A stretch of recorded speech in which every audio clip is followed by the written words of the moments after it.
Hi, my name is Destiny Gamboa. I'm a student at NMSU.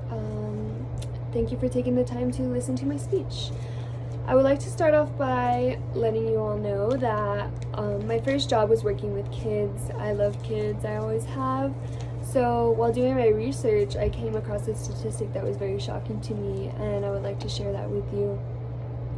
In the article, respiratory syncytial virus states that in the United States, nearly all children before the age or at the age of 2 will become infected with RSV.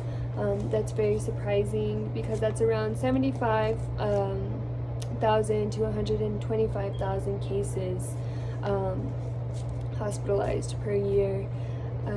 So that's kind of what got me so intrigued into wanting to know more about this disease. So RSV is not talked about a lot, which I think it should be because it's a very common disease that is seen throughout the United States on a day-to-day basis. When speaking with you today, I would like to go over what exactly is RSV, what portion of the population it affects, as well as treatment and prevention. So first I would like to talk about RSV and what it is. It's known as respiratory syncytial virus. It's a respiratory infection that affects the upper part, your lungs. Symptoms include runny nose, cough, fever, apnea, which is trouble breathing. So according to RSV symptoms, causes, and risk factors, there are many cases. However, some are more mild than others. For example, more mild cases tend to be cold-like symptoms, and you can go to severe cases which cause pneumonia as well as bronchitis. That's very dangerous because it can be detrimental to your respiratory system. RSV is mostly seen in children, however, it can be seen in adults as well as elderly people. When seen in elderly people, that can be extremely dangerous because their immune system is weaker than most of our immune systems. So RSV can come with pulmonary disease, which is disease of the lungs, as well as cardiac arrest, otherwise known as a heart attack. So next I'm going to go into what part of the population it affects.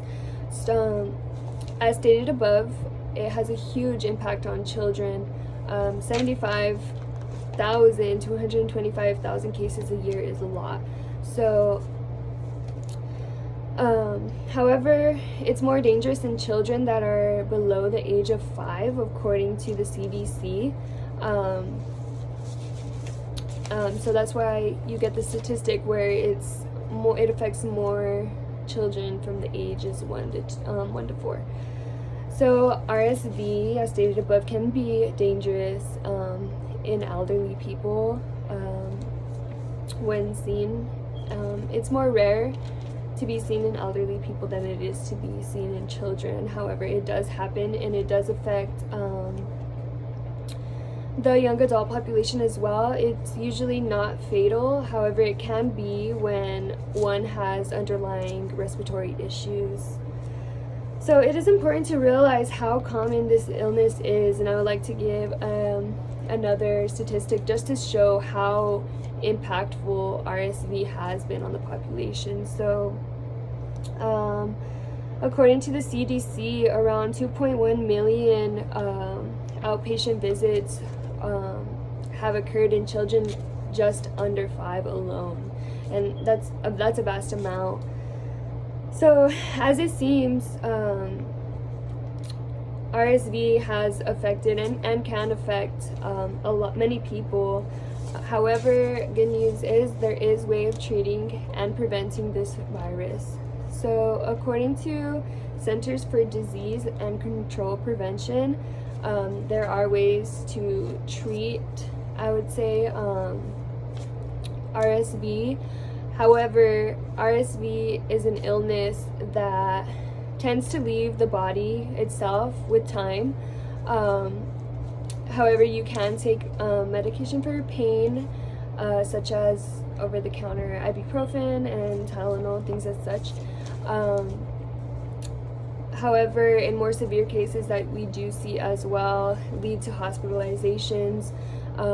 When hospitalizations occur, you tend to see oxygen being given, at times intubation, as well as other monitored breathing methods. So, according to the respiratory syncytial virus, prevention can be as simple as washing your hands, avoiding touching the facial area, as well as staying away from people who are ill or seem to be ill. It's very important to be aware of that, and especially relating to the pandemic that we are in now. It's just more important to be mindful of your surroundings and sick environments to avoid any illness. So,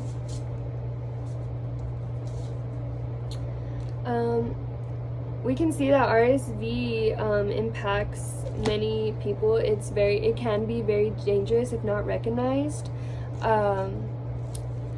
So the topics that we discussed today were what was RSV, what is RSV, who it affects, as well as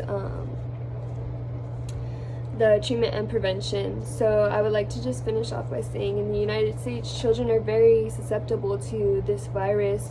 For all we know, it can affect our loved ones, and it's very important to keep a safe and healthy environment. So let's work together and do our part to prevent illnesses and protect ourselves as well as others from sicknesses like respiratory syncytial virus.